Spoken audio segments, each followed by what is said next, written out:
had a wild one last night between the Cavaliers and the Mavericks, and maybe Jason Kidd should add this to his playbook. Bounce the inbound pass off the defender's arm so that two Cavs end up at half court. Then have Luka throw a no-look bounce pass when Strus tries to split the difference between these two players, when the guy under the hoop should be the only game in town. Great finish over Allen by PJ Washington. He's puffed up, ready to celebrate a big road win, and without a timeout, the Cavs can't advance it. I like that Kyrie was pressuring on the left side, but I would have had one more guy up there to make advancing the ball more difficult, as Strus gets the pass back and just heaves a 60-footer up and in!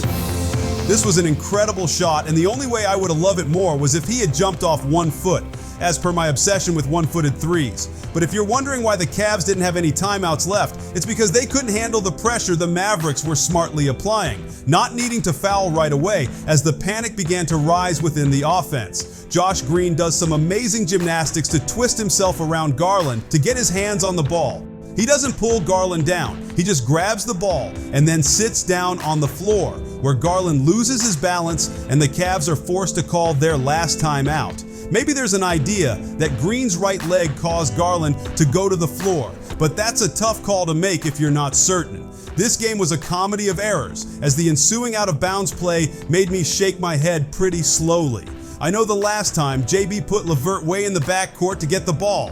So he tries it again, but Kleba just needs to get closer to eliminate him as a receiver. Now in a must-and-bound situation, the Cavs only have 3 potential receivers, and Garland and Strus screw this up royally as they both sprint to the same spot. The ref was only on his 3rd count, so Mobley had more time, but he just fires this pass and it goes out of bounds. At this point, I was saying the Cavs did not deserve to win this game, especially after they went down 10 points with 4 minutes to go when Kyrie fakes the get action over the top to cut behind Garland with LeVert's help nowhere to be found. But that's when Maximus P. Strus proved that the hot hand not only exists but can single-handedly change the outcomes of games. The handoff to Mitchell sees Luka switch this while Hardaway tries to get around, but trips himself on Mitchell's foot. The play was for Allen to set a screen on whomever wanted to close out to Strus, but Kleba was 3 steps behind the action as Strus utilizes a left-right footwork with a beautiful quick dip down and then up and over the contest for a 3.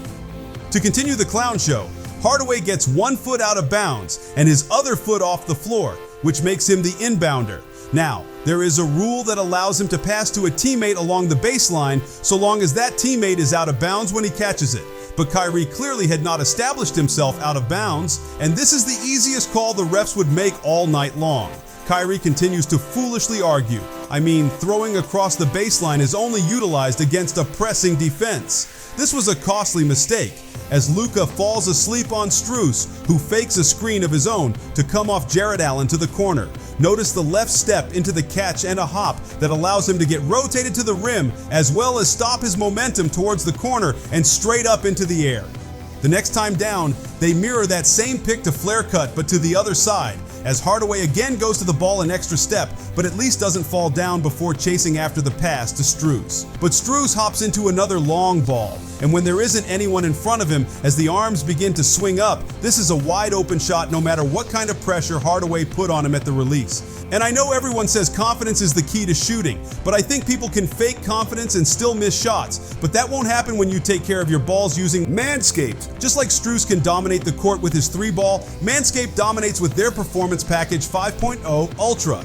If you want to get your balls into the basket, they've got to be well kept. And their dual skin safe blade heads provide an unparalleled level of trimming from the Lawn Mower 5.0 Ultra.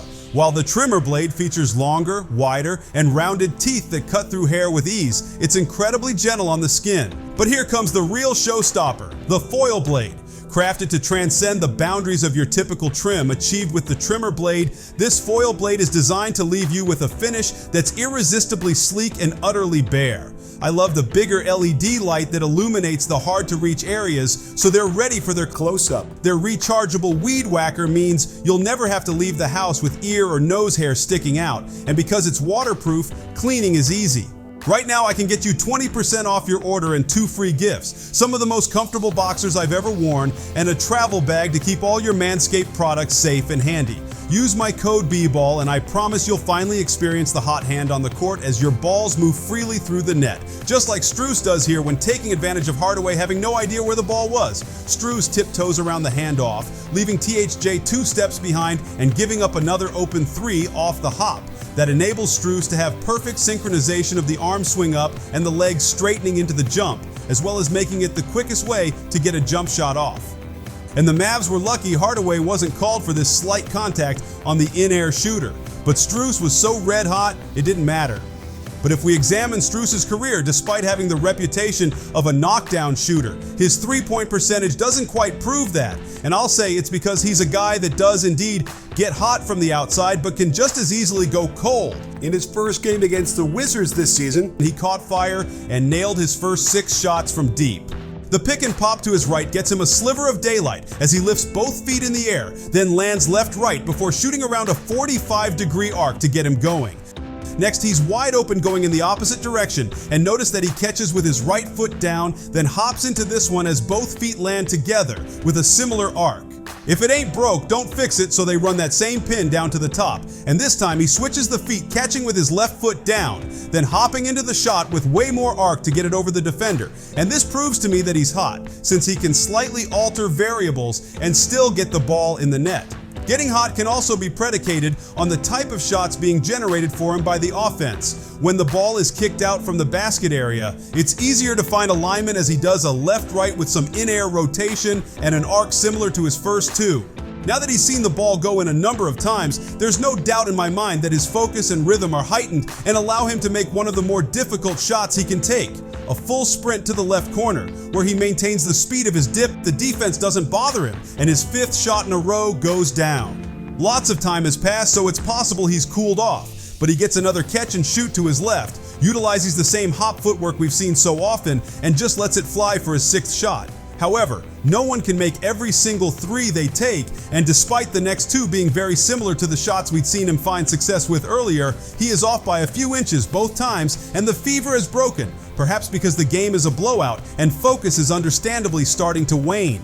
But against this same team in 3 other games, he went a combined 1 for 10 from three-point land, and I'm sure you'll recognize many of these shots as the same we had just seen him make over and over again. In fact, many of these shots are even more wide open than the shots in the game he got hot in. But in order for a jump shot to be successful, a symbiosis of body mechanics must synchronize and align with each other in a certain order and certain way. And when the brain gets into a certain flow state, it's a lot easier to make all of that happen.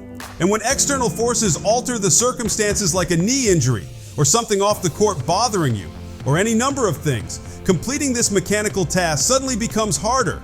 And with Strus in particular, he seems to run hot and cold, which explains to me why his three-point percentage hasn't consistently been elite over his 4-year career so far. But when he does get into big head mode, watch out, for that ball will find him. He will let it fly. And no matter how deep it is, or the level of difficulty, it's going in.